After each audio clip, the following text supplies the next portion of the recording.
Transforme teoria em prática. Torne os direitos dos titulares de dados uma realidade nos seus projetos de adequação à LGPD. Oi, meu nome é Luana Varasquim Perim, eu sou CEO e founder da Avinto, consultora LGPD e mestre em Direito Corporativo e Tecnologia pela Universidade de Tel Aviv. E a minha missão é ajudar você a descomplicar o seu projeto de adequação. Nesse vídeo, a gente vai trazer à baila os direitos dos titulares de dados segundo a LGPD e, mais importante, não vamos ficar só na parte teórica.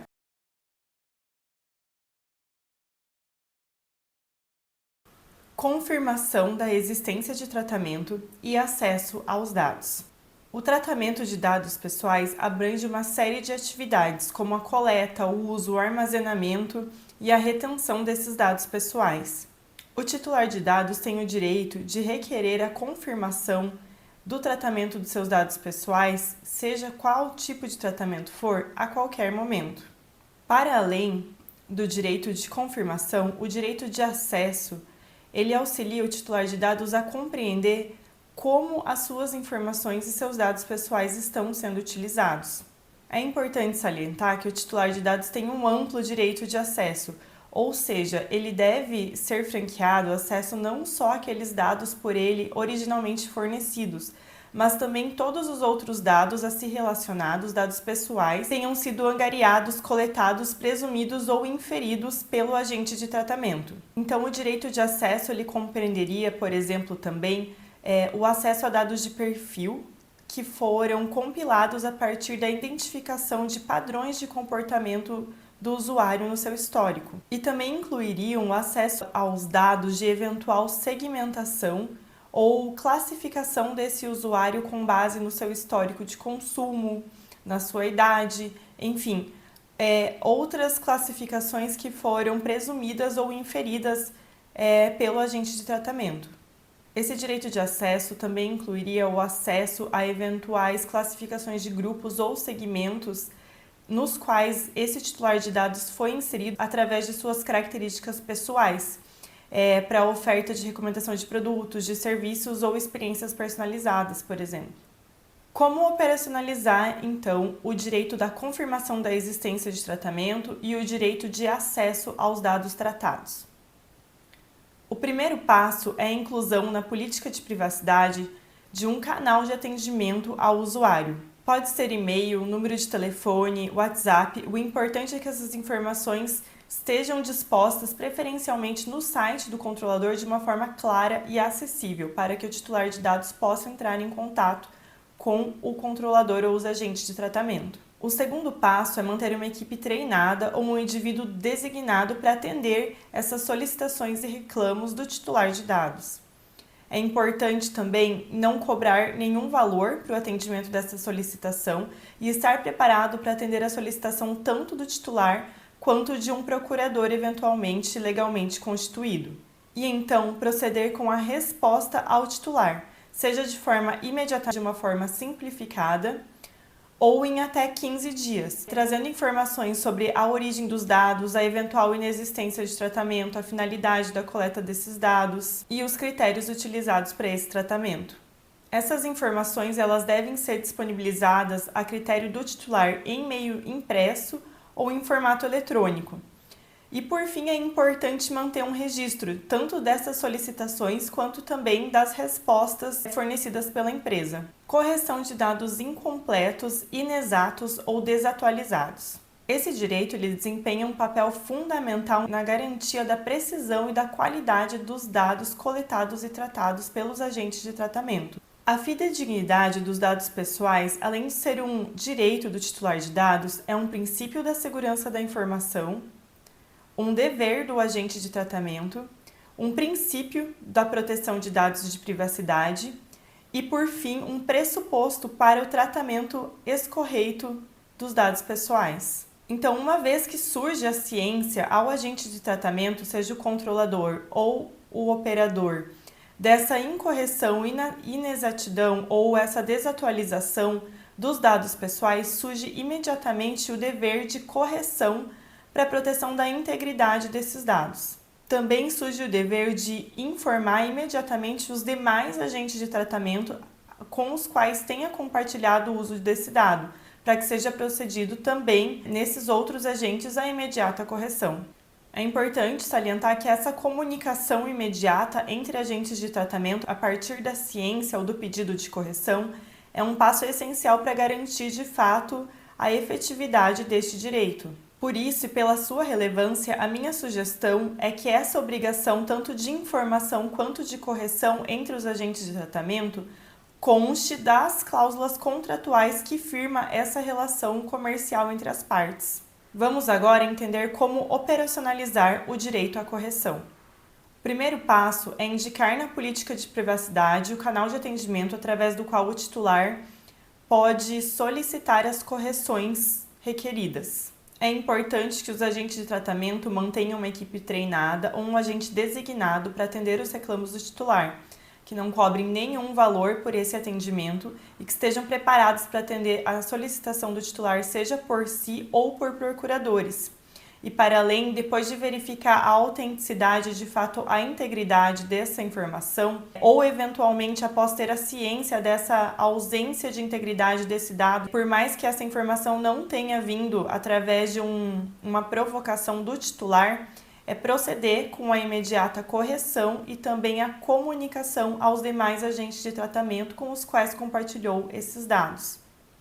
Por fim, é importante sempre manter o registro dessas atualizações e, eventualmente, dessa resposta ao titular de dados se o agente de tratamento foi por ele provocado. Por fim, é importante prever essa responsabilidade, essa obrigação de comunicação e correção nos contratos entre os agentes de tratamento para evitar desgastes nessas parcerias empresariais e também prevenir responsabilidades. Anonimização, bloqueio ou eliminação de dados tratados em desconformidade com a lei. Anonimização.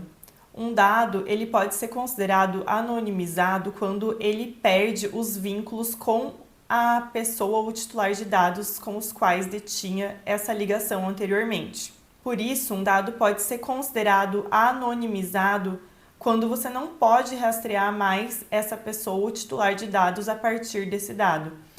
E por essa característica, ele perde a sua classificação como dado pessoal. Bloqueio. O bloqueio consiste na suspensão temporária de todo e qualquer tratamento desses dados pessoais.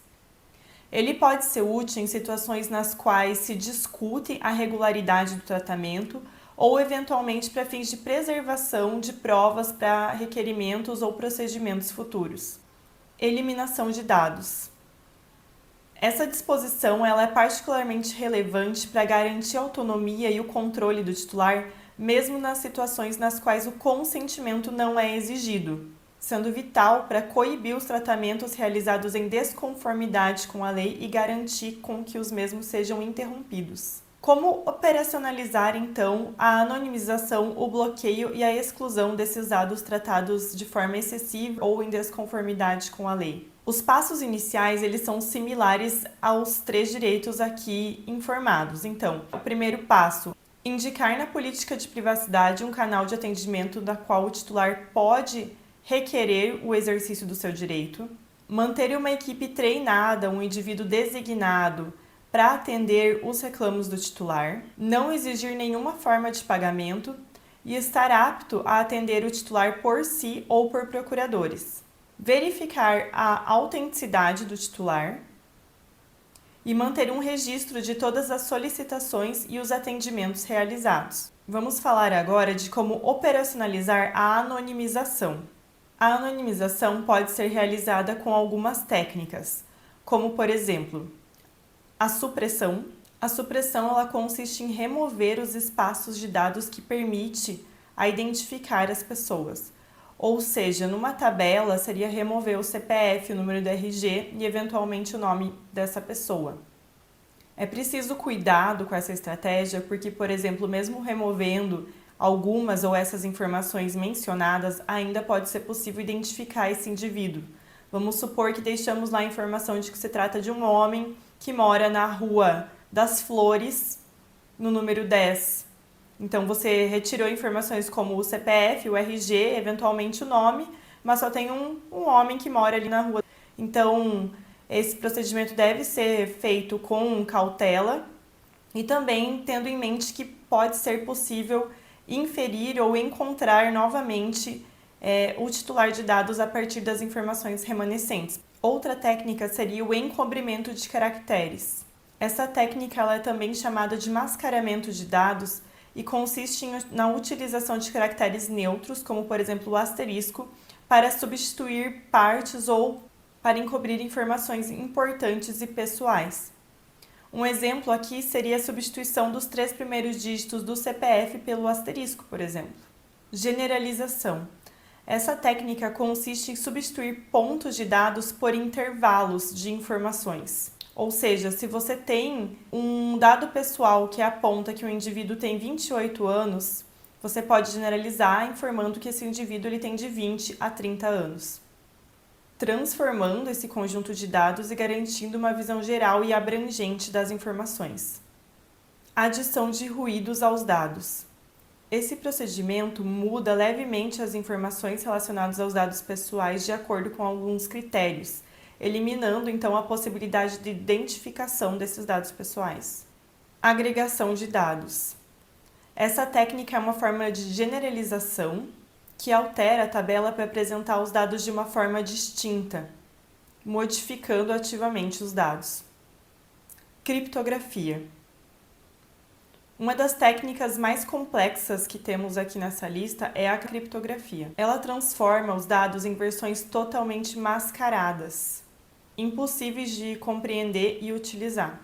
Para poder desbloquear e fazer a leitura dessas informações, é necessário estar de posse da chave que fará o desbloqueio dessas informações e normalmente só quem criptografou esses dados está de posse dessa chave para poder acessar esses dados. Como ela é uma técnica reversível, ela se enquadra como uma pseudo-anonimização. Entretanto, ela pode ser utilizada com outras técnicas para que seja garantida a completa anonimização dos dados. Finalizado, então, algumas técnicas de como operacionalizar a anonimização, passemos para como operacionalizar o bloqueio. É muito simples, basta com que seja procedido a guarda do dado pessoal ou do banco de dados, sem que possa ser realizado qualquer outra atividade de tratamento com o mesmo. Um exemplo seria trancafiar um HD externo num cofre. Por fim, como operacionalizar a eliminação de dados. O primeiro passo é averiguar se não tem alguma hipótese legal que justifique a manutenção desse dado, seja a obrigação de um dever legal ou regulatório pelo controlador, a realização de estudos por órgãos de pesquisas ou outras eventuais hipóteses previstas em lei. Não sendo o caso, a eliminação pode ser feita com base em alguma das 5 técnicas que traremos agora. A sobrescrição baseada em software, a primeira técnica, é utilizada para a eliminação de dados pessoais que estavam armazenados no hardware. Para realizar essa sobrescrição é necessário fazer o download de um programa específico e por isso é pouco provável que esse dado possa ser novamente recuperado, sendo uma técnica considerada segura. Outra técnica é a exclusão de arquivos e a formatação do disco. É uma abordagem básica que envolve a exclusão do arquivo e a posterior formatação do disco rígido.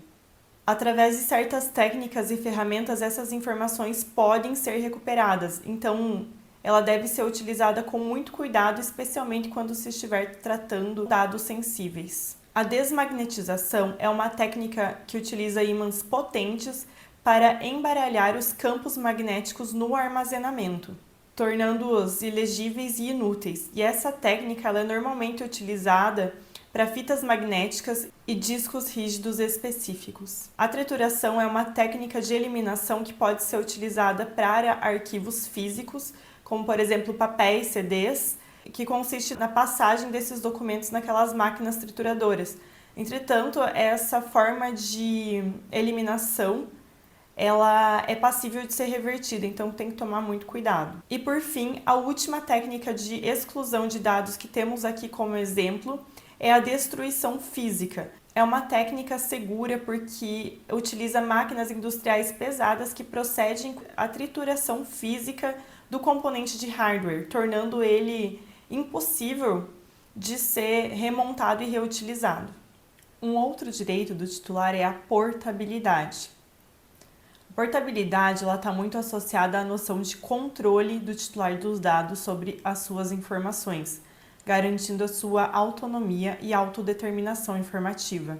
No contexto de privacidade e proteção de dados, a portabilidade pode ser entendida como a garantia concedida ao titular da mobilidade dos seus dados pessoais para a utilização por outros agentes de tratamento, ou melhor, para a pronta utilização de seus dados pessoais por outros agentes de tratamento.